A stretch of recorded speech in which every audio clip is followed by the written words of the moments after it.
Bismillahirrahmanirrahim. Alhamdulillahi Rabbil Alamin, wa salatu wa salamu ala ashrafil anbiya'i wal mursalin, nabiyina Muhammedin wa ala alihi wa sahbihi wa sallama tasliman kathira, amma ba'd.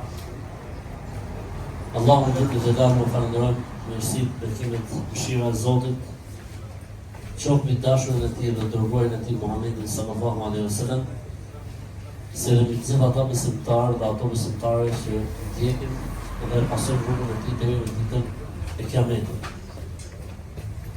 Elhamdulillah që Zoti na ka mundsuar agjërimin e këtyre ditëve dhe elhamdulillah që Zoti po na mundson që të jemi për aty njerëzve që falin namaz natë plus namaz tarawih, elhamdulillah.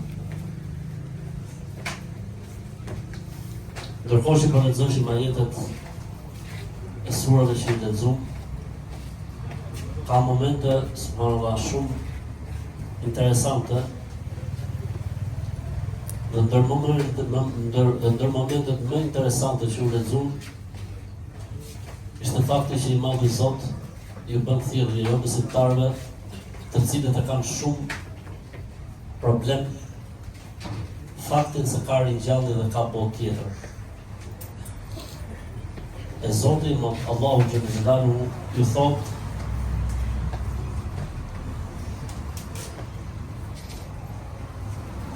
se Allahu Jalla Jalaluhu është plot fuqishëm për gjithçka. Pra njeriu ose e beson Zotin ose nuk e beson. Ose e beson Zotin, beson dhe botën tjetër dhe ringjalljen. Pse?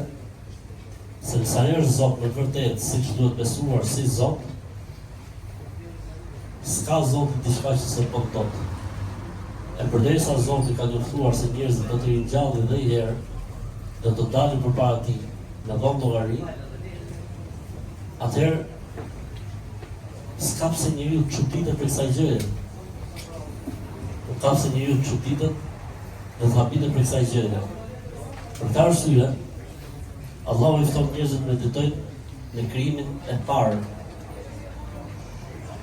Nëse Zoti është ai i cili krijoi njeriu për herë të parë, ku është problemi që ta krijoi për herë të dytë? Përkundrazi, krijimi i dytë është shumë më i thjeshtë se krijimi i parë. Ndajse për Zotin të dyja i besojnë. Po ideja logjikës. Pra edhe më interesante është ajetet e surës që ne nisëm tani, ku Allahu Jalla Jalaluhu flet për besimtarët. Thot: "Alladhina amanu wa amilu s-salihati wa amanu bima nuzzila ala Muhammedin wa huwa al-haqqu min rabbihim kaffara anhum sayyi'atihim wa aslaha balahum." Pasha Allahu, nuk ka jetë më të dashur në zemrat e besimtarëve sa kjo ajet. Çfarë thot kjo ajet? Ata të cilët besuan, 1, bën vepra të mira, 2, e besuan të vërtetën që i zbriti Muhamedi sallallahu alaihi wasallam, 3, Allahu do t'ju falë gjunahet. Subhanallah. Dhe do t'ju rregulloj atyre çështjet dhe hallet dhe sikletet. Allahu Akbar. Allahu Akbar. Alhamdulillah. Ata të cilët besuan dhe bën vepra të mira dhe e besuan të vërtetën që Zoti i zbriti Muhamedit sallallahu alaihi wasallam. Allahu thot, Allahu do t'ju falë gjunahet dhe do t'ju rregulloj hallet dhe sikletet dhe problematikat që ka. Subhanallah.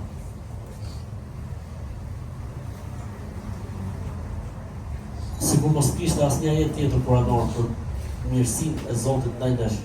Vetëm se ky ajet do të ishte mjaftueshëm pashallah. Nuk ka ajet më përgëzues dhe më shpresdhënës se sa ky ajet pashallah. E për ta mbyllur fund faqes të njëjtës faqe që lexova, Allahu thot: "Gjoja ذلك بأن الله مولى الذين آمنوا wa anna al-kafirina la mawla lahum. Allahu Akbar. E gjithë kjo ndodh se Allahu është i dashuri, miku, mbrojtësi i besimtarëve. Ndërsa jo besimtarët nuk kanë as të dashur, as të mik, as mbrojtës ditën e Kiametit. Pejgamberi alayhi salatu wasalam në një hadith thotë: Allahu mëshirën e tij e ka ndarë në 100 pjesë. Një të 100-ën e ka humbur në këtë botë. O vëllezër, nga dita që krijoi qiellin dhe tokën deri në ditën e Kiametit, çdo lloj mëshirimi që ekziston mes njerëzve, mes kafshëve, mes çdo lloj mëshirimi që mund të ekzistojë, kjo është 1/100 e mëshirës së Allahut. 99 të tjera Allahu do t'i vejë në punë ditën e Kiametit. E gjithë kjo ndodh se Allahu është miku, i dashuri, mbrojtësi i besimtarëve, ndërsa jo besimtarët nuk do ta kenë të tillë ditën e Kiametit. Ka jetë më bukur se na ky vallahi bile, për Zotin nuk ka vallahi, për Zotin. Nuk ka vallahi, jetë më bukur se ky nuk ka. Tahiyyatuhum yawma yalqawnahu salam. A ditë kur do ta takojnë, Allahu do ta përshëndesë me selam. Wa kana bil mu'minina rahima. Atë ditë Allahu do të jetë me besimtarët i mëshirshëm, po me të tjerët i drejtë. Me të tjerët Zoti do të jetë i drejtë, me besimtarët do të jetë i mëshirshëm. Po mirë, thotë në njëri, ai mund të jetë qafir Allah, po ai mund të jetë bo vepra të mira për shembull. Ka ushqyer të varfrit, mund të jetë bo bamirësi e të tilla. I dërguari Allahu sallallahu alaihi wasallam ka thënë: jo besimtari nëse bën vepra të mira në këtë botë, ja shpërblet Allahu në këtë botë. Ja jep Allahu në këtë botë. Që kur dalë përpara Zotit në botën tjetër, mos ketë çfarë të kërkojë. Mos ketë çfarë kërkojë. Ja jep Zoti jo besimtarit të mirat që i bën në jetën e kësaj bote, kompenson këtu. Ndërsa besimtarit nuk është e thënë t'ia kompensoj këtu në këtë botë. Pra mund ta shoh një besimtar, po që në vend ka sikletë, ka dhe nuk është kusht që besimtari ta marrë shpërbimin këtu në këtë botë. Për ta mbyllur, pejgamberi alayhi salam ka thënë: Inna Allaha yu'ti dunya man ahabba wa man lam yuhib, wa la yu'ti al-iman wal akhirah illa liman ahab. Allahu këtë botë ja jep atyre që i do, po edhe atyre që nuk i do. Mirë po, botën tjetër dhe besimin, Allahu nuk e jep vetëm sa atyre që i do. Allahu na bof për të dashurve të tij, dhe Allahu na bën të mira si në këtë botë, edhe në botën tjetër, siç ka mësuar në Kur'an që lutemi: Rabbana atina fid dunya hasana wa fil akhirati hasana wa qina adhaban nar. O Allahu Zot, ne të mira në këtë botë, ne të mira në botën tjetër, e na ruaj për zjarrin e xhenemit. Ejubi alayhi salatu wassalam, kur shëru nga smundja, Ejubi kaloi një smundje shumë të rëndë, vëllezër. Ejubi alayhi salam kaloi një smundje shumë të rëndë, saqë u largu të gjithë vetëm gruaja i ngeli afër. Kështu që jeni të martuar, që keni gra, dijeni që metin grave. Ju largu të gjithë njerëzit përveç gruas, përveç gruas të tij. Dhe në një moment caktuar, vujti edhe më shumë, edhe më shumë, edhe më shumë, derisa ai u lut Zotit dhe tha: Rabbi inni mesani ad-durr wa anta arhamur rahim. O Zot, tha, jam keq. E di kur e ka bëu këtë dua vllai dhe motra ime, e ka bëu këtë dua thuhet mas 7 vjeç. Dhe thuhet mas 10 vjeç, dhe thuhet mas 17 vjeç, smundje që trupi mishi filloi t'i binte copa. I thotë dikush: o ju, lutju Zotit. Tha: kam jetu 17 vjet pas ndonjë problemi. Dorëzore për 7 vjet, jo më nuk e bëj këtë punë. Derisa kaloi gruaja e tij në sprovë, shiti gërshetat se s'kishin çfarë me hongër, E kur e pa gruan që kishte shit kësheta për mërzit për piklu, edhe boni këtë dua, Rabbi, inni meseni e dur, wa anta arhamur rahim. O, Zot, tha, jam dëmtu, jam keq, o Zotë im, po ti je më i mëshirshmi, ti je më mëshiruesi. Pra, o Zotë, vetëm ty po ta ankohem, se këtë fjalë se them askujt. Allahu çari tha, me njëherë, sa e boni këtë dua, i tha Zoti, shko tek filan burim, edhe futur në burim, lahu më ujtë ftohtë.